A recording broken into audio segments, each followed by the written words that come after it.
Hello, I'm Pierre van der Westhuizen, Executive and Artistic Director for the Gilmore. Thank you for watching as I share the names of our 2024 Gilmore Young Artists.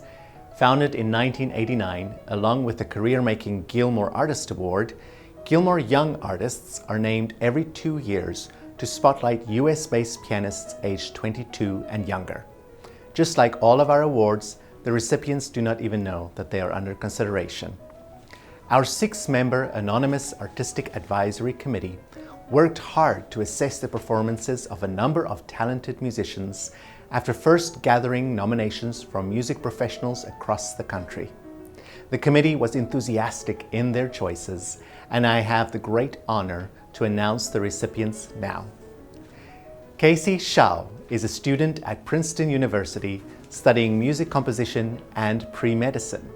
Ms. Shao made her concerto debut at age 12 with the Philadelphia Orchestra under Yannick Nézet-Séguin. She is a Steinway Young Artist and 2021 US Presidential Scholar. Harmony Zhu is a rising senior at New York's Brearley School. Ms. Zhu began piano study at the Juilliard School at age 8, with instructors including Emmanuel Ax. She was recognized as a young Steinway artist at age 10 and made her debut at Carnegie Hall's Stern Auditorium at age 14. Please join me in congratulating these talented young women who we are thrilled to welcome to the Gilmore family. We are gratified to support and encourage young pianists with these materially impactful awards. Each Gilmore Young Artist will receive $15,000 for professional and educational development and $10,000 to commission a new piece for piano. As well, they will each play solo recitals and concertos at the 2024 Gilmore International Piano Festival in Kalamazoo, Michigan. There are now 40 named Gilmore Young Artists, a group that features Yuja Wang, Kirill Gerstein, and so many more, including the host of a conversation today with our new GYAs, Orly Shaham. A consummate musician recognized for her grace, subtlety, and brilliance, Ms. Shaham has established a reputation as one of today's most gifted pianists, performing in recital and with major orchestras worldwide. She serves as artistic director, host, and feature performer for Pacific Symphony's Chamber Music Series, is on the faculty at the Juilliard School, serves on the juries for both the Honens and Clyburn International Piano Competitions, and is co-host for National Public Radio's From the Top. As such, Orly is the perfect choice to engage in a chat with Harmony Zhu and Casey Shao, and here they are now.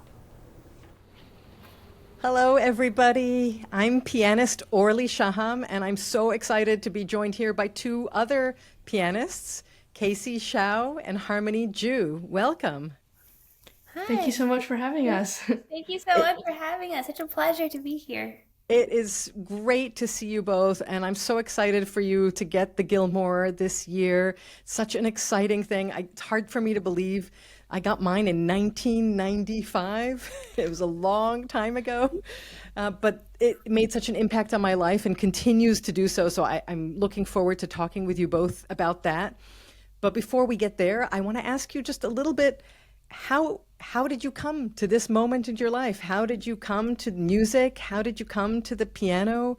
What got you started on this crazy road? So Casey, can you fill us in? Yeah, I was talking to my mom about this recently, actually, just to refresh my memory of something that I quite don't have a memory of. But I do fondly remember in my childhood going to music stores a lot. My brother, he was a violinist, and so he often had to go to music stores for string repairs, bow repairs, violin repairs, scores, all the regular checkups.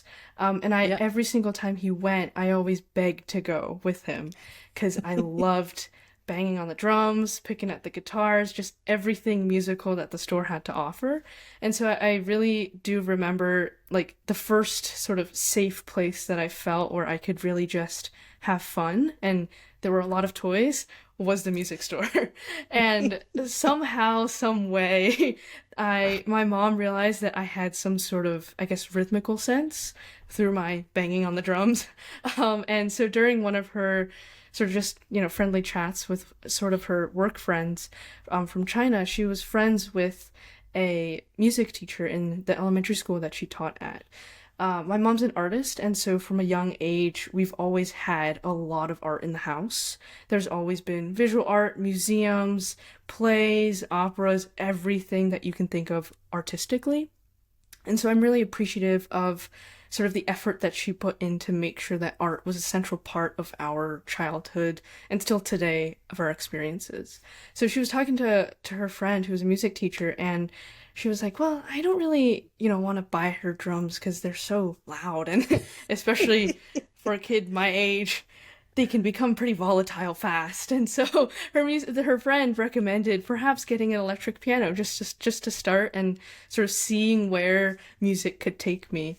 And so I remember my first electric piano. It was a little Yamaha, and that's really where it began. I started. We had just a local teacher at a different music store, and I remember him telling my mom that I need to get an actual music teacher because there was potential.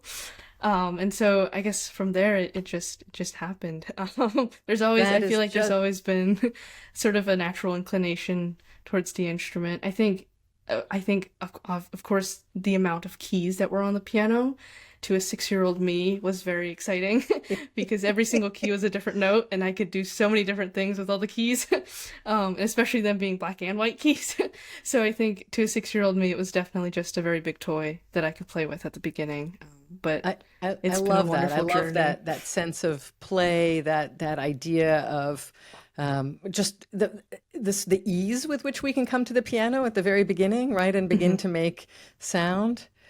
Harmony, was your experience sort of similar, or did you have a completely different one? No, I was actually kind of similar in that it was just a huge toy for me in the same exact way as it was for Casey. Nobody in my family is remotely related to music, no musicians in the family at all. And the way in which I started was, so my grandparents have always been, appreciating classical music. They love classical music. They're listening to it. They don't play it, but they enjoy it. And then my grandma, when she retired from her job as a professor at a university, she had a bunch of free time and she got herself an upright piano so she could try to start as a hobby so that she could fill in some free time. And then every time I went to her place, it was just this fascinating, humongous toy for me. And it was just so fun. I would tinker on it. I would create my own little music on it. I loved it so much.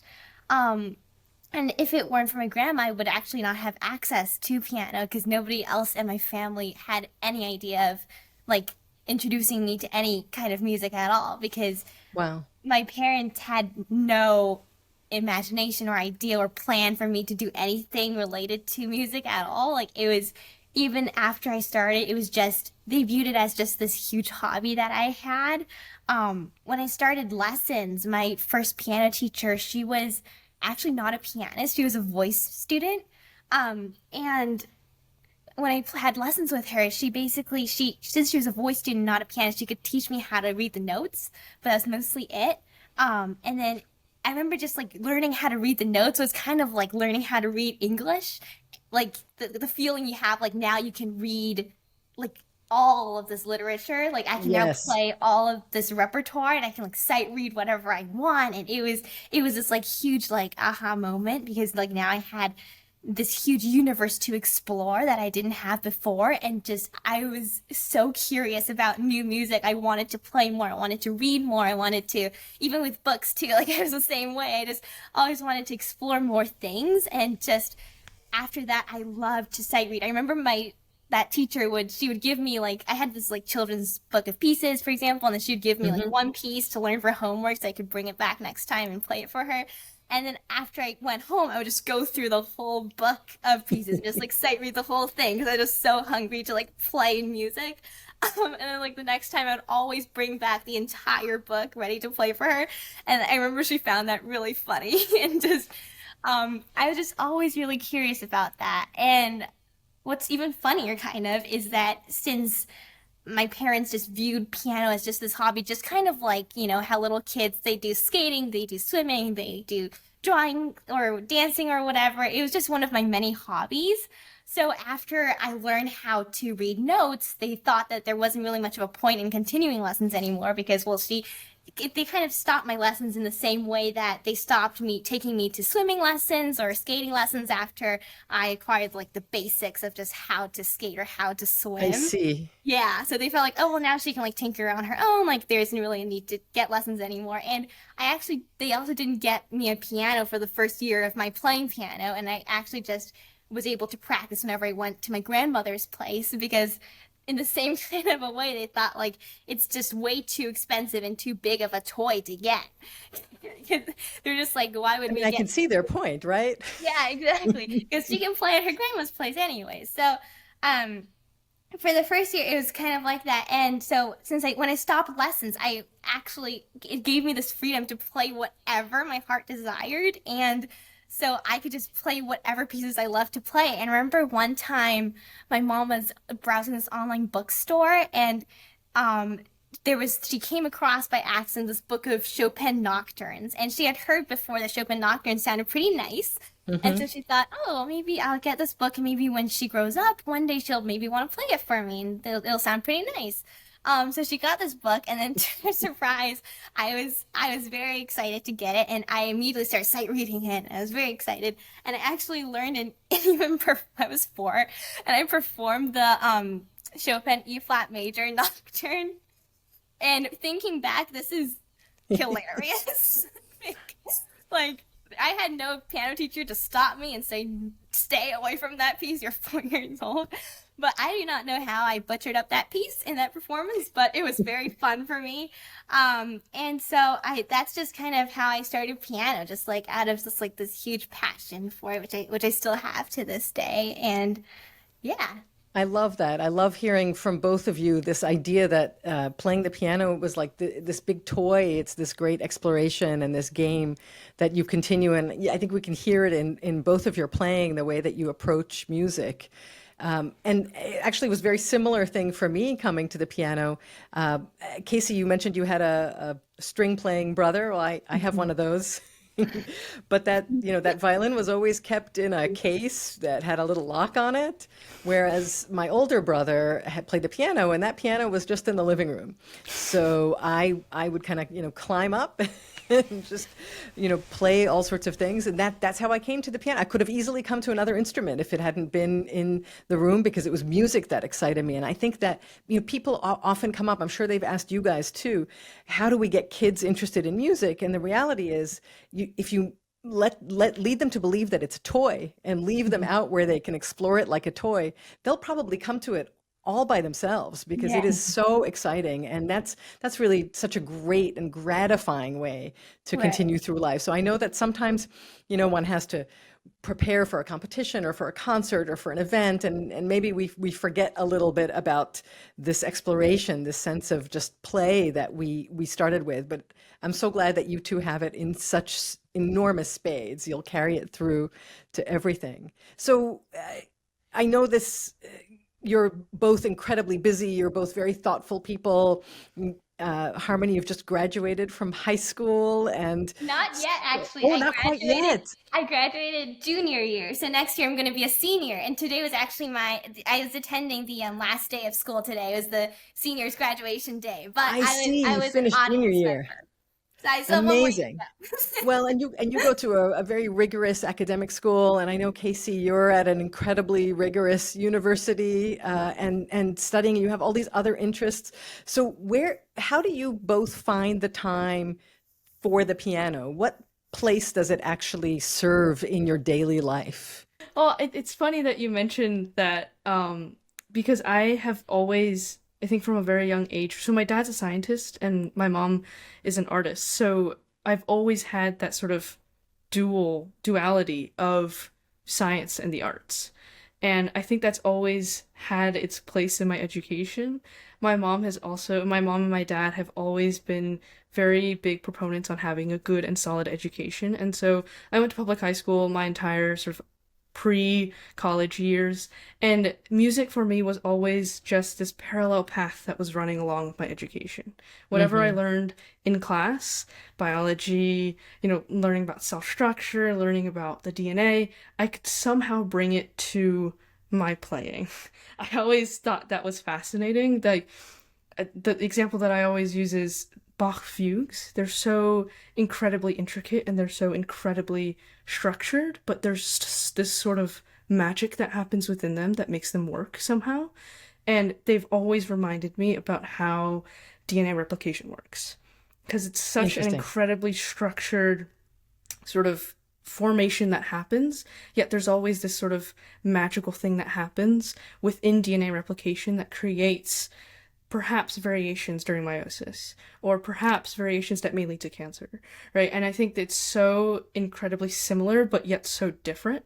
And for me, growing up, it was always the joy of finding these kinds of things, whether it was like in comparative literature classes and English language classes and art history classes, just learning so many things that I feel like I could balance and somehow counter what I was doing at the piano. I felt like was the highlight of having that dual path in my education.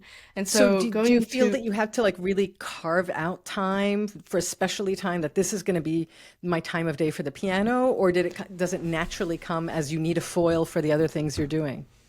Yeah, I feel like in like my high school and middle school years, it was significantly easier to find time. I would pretty much go to school during the day and then come back and practice until I went to sleep. But definitely at Princeton, it's been a challenge. But I do try to prioritize my sort of time at the piano. Princeton has been wonderful in sort of providing pianos free of cost, very wonderful, high quality Steinways, almost in every single public space, but also in the music buildings. And so it's been really nice just being able to, whenever I have an hour between classes, before dinner, after dinner, I can always just find a piano and hop on and practice something, or just, perform for people. And I think it's so wonderful how every single common room has a piano, a Steinway piano. So that's people amazing. It's incredible because it shows how much Princeton sort of supports the arts in the sense that they understand that it's important to the students, but they also understand that it's important for people to share music and share their love for music with each other. And I've always found it really fascinating. So I've stuck to this schedule of waking up at 6 a.m., going to practice in the common rooms before breakfast, before classes, and then finding time sometime between the end of classes and before dinner for some practice time. And then if I don't have exams or anything too pressing due the next day or the coming week, then I'll definitely devote more time after dinner to practicing.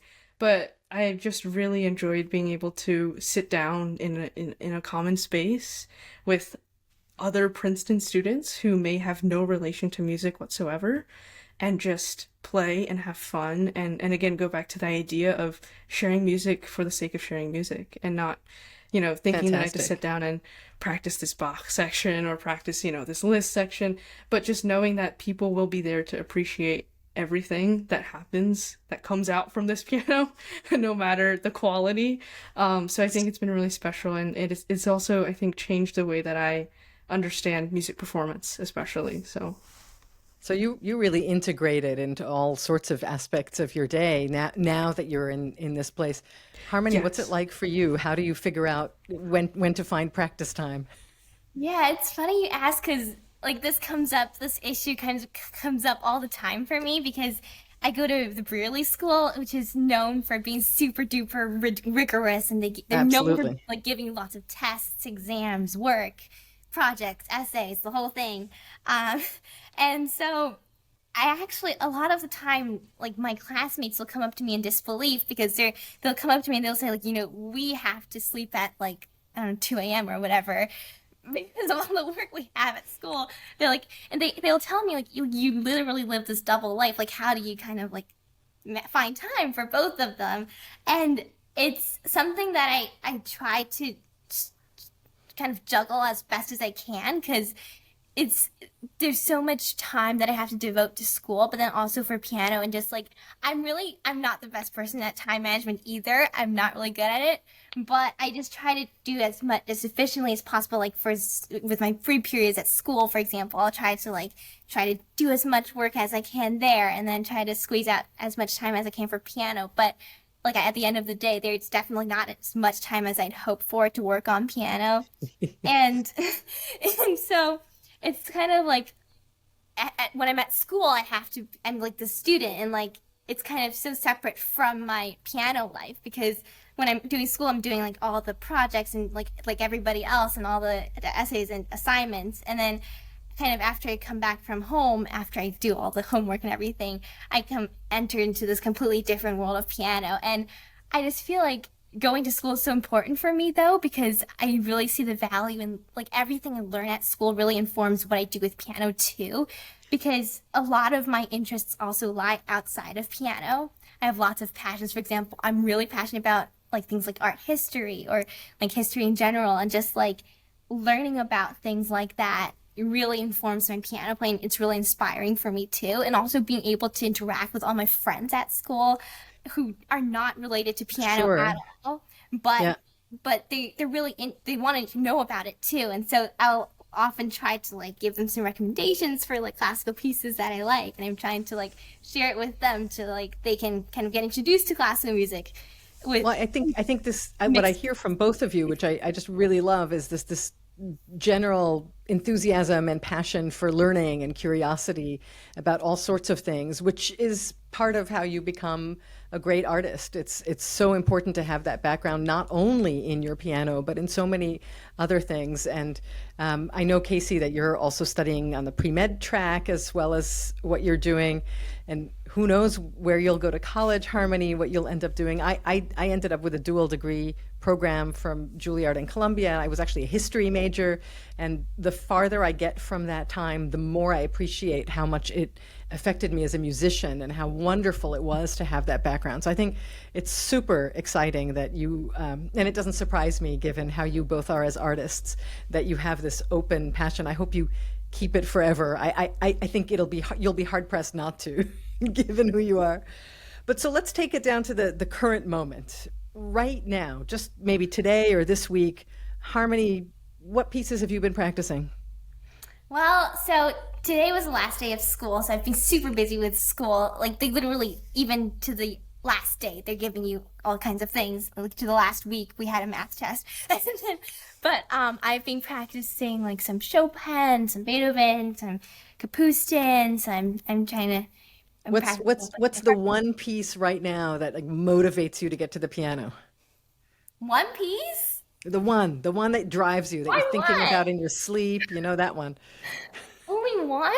Well, I really love the Beethoven 110 Sonata, and I'm working on that right now. And that's just a really, really magical piece. I feel like it's so inspiring. But I mean, I feel like all the pieces, like whenever people ask me what my favorite piece is, I feel like it's always like whatever I'm working on right now. So it's kind of like whatever I'm working on right now kind of inspires me and drives me towards the piano. So I mean, it's hard to pick one, but No, that's maybe totally true, and I think we all feel that way. But there's always like what I'm working on right now is 110, right? That's what's driving your thinking, and that's great that you're immersing in a piece like that and getting so excited about it. What's the piece for you right now, Casey? So I've been preparing for my junior recital. Junior is coming upon me, and time has passed so quickly. But I've felt like, especially without all of the competition regulations and sort of performance regulations, I've really taken the time to sort of carve out, I feel like, a program that is something that I personally really enjoy. I've always really loved sort of the differences, but also the interesting similarities between composers like Bach and Bochum, or say composers like, Rzewski and Chopin. I think there's so much connection between all of them that I think a lot of general audiences aren't able to appreciate. And I personally have gotten, after taking classes in modern musical modernism and a lot of contemporary music, I've found a new interest in especially serial music and spectral music. So I've tried to somewhat work on a lot of that.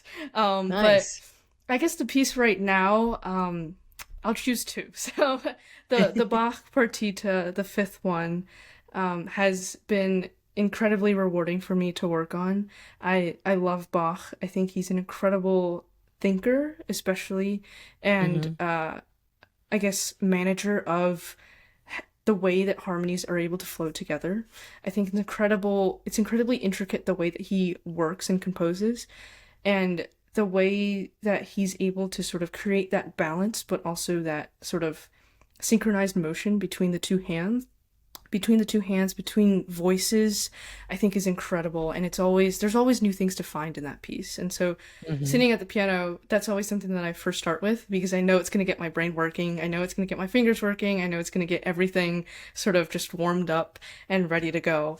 But I think the other big piece that I've fallen more and more in love with, because of how difficult it is the Liszt Reminiscence Norma. Ooh, okay. It's an incredibly large piece. I'm sure you know. But I have recently gotten a very deep interest in operas, and especially I think the way that I think the words and the music are able to come together, and how something that classical piano music lacks to a certain extent, lyrics, and that sort of emotional depth that comes with words, and the way that words are able to play with each Overt other. lyrics, at least, right? Right, exactly. Yeah, and so I think it's been really fascinating watching the opera, watching performances like Maria Callas's performance, and then trying to somehow replicate that pianistically. I think it's been a very big challenge for me, but it's again something that I love working on, and definitely drives me to the piano every day. So That's great. I just have to ask, because you mentioned in the middle, Frederick Shevsky, which of his pieces have you been playing? so my piano teacher has been very big on sort of working with his, I guess, his musical repertoire. My piano teacher, Professor Ron Donk, he studied with Ursula Oppens, and so there's definitely that connection there.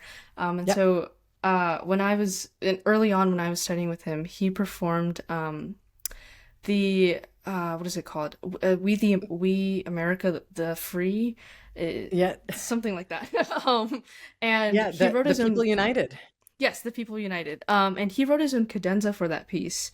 And I remember just sitting there in complete awe of how I think it's incredibly sort of, it's a new kind of music, right? It's not necessarily something that, it's something deeply emotional, but it's also not something that on the surface can be interpreted as something sort of as deep as perhaps Chopin can be.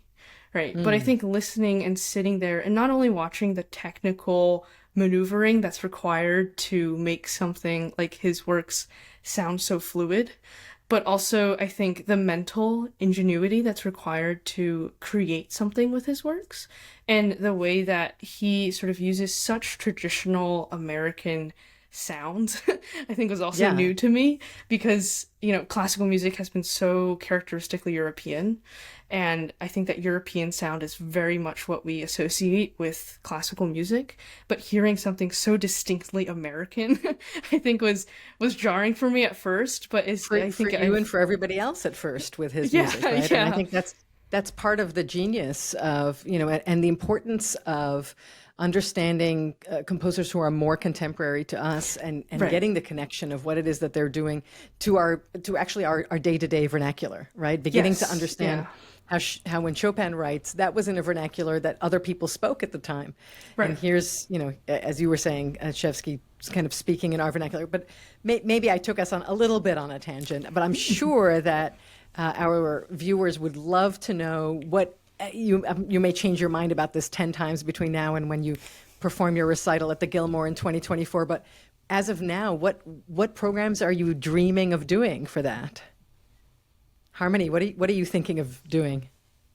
Yeah, so for my program, so the thing is, I've been in an extremely busy school so far, and school, literally the last day was today. So now I'm gonna have like a much more time to actually sit down. So Like, you're about to start dreaming is what you're going to do. yes, I'm going to come put my dreams together and formulate something that I'm excited to bring to the Gilmore. So I'll keep you updated on that. All right, we'll keep our fingers crossed that Opus 110 might be part of it in some way. Maybe. What about you, Casey? Yeah, I don't want to give away too much, but again, I think that balance between the sort of more contemporary sound and the more traditional sound is definitely something that I'm leaning towards. But I've also recently I've taken a lot of Asian American history classes this past semester, and so I've looked into a lot of these sort of more Asian American composers. I've also found it very interesting, and I know it's probably not possible, given the fact that I'm a pianist, but traditional Chinese instruments and how they find their way into more contemporary Chinese music, I think has been fascinating for me. I've actually read a lot. I borrowed a couple books from the Princeton Library about Chinese traditional musical instruments, because I think, again, as you mentioned, the vernacular is so different from Western music, right? There's a completely different harmonic basis. There's a completely different theory behind the music. And I think the way that Asian Americans are able to somehow, in a sense, create an Asian American sound has been very fascinating to me. And so I'm hoping to include some of that on my program and somehow represent my Asian Americanness through an Asian American composer with an Asian American sound. So hopefully I'm able to do that. But yeah, it's been very interesting for me. I think, programming is one of the great joys we have as pianists when we're putting together recitals, right? So that same spirit that you both have with curiosity and playfulness and exploration in terms of the instrument itself, I think will carry you through to figuring out what you want to put in the programs. You're both much deeper artists than just, well, here's what I know, because you both already have such enormous repertoires, which is another one of the great joys, right, that we as pianists have, that the repertoire is pretty much limitless. I'm this many years older than you, and I've still barely scratched the surface in terms of my own playing. I've maybe explored and thought about, but to actually perform, there's so many more pieces out there, even at this stage of my career. And I was thinking a little bit about my own Gilmore experience when I got the award, and I came over, like I said, this was 1995. I went to Battle Creek and I went to Kalamazoo, of course, and I made so many friends. Have you both already been to Kalamazoo or not yet? Not yet. I can't wait So to go. you will love it. It's the most wonderful community and city. It's so supportive of pianists and piano playing. There's still people that I'm in touch with from those days, and I came back over the years and played with the Kalamazoo Symphony a few times and just made some connections. And the love of piano is so deep. There are only a few places in the world, I think, where you get that kind of experience, where everybody is somehow in the know with this thing that we as pianists generally live pretty hermetic lives, right? Our practice room, almost by definition, has to have a door, except maybe at Princeton, because our instrument is so loud. So we very rarely get to interact with other pianists, but there's something about that Gilmore Festival, everybody coming together, and random people at the supermarket who will stop you and tell you all about Beethoven Opus 110 and the various performances they've heard of it. And I loved that part of it.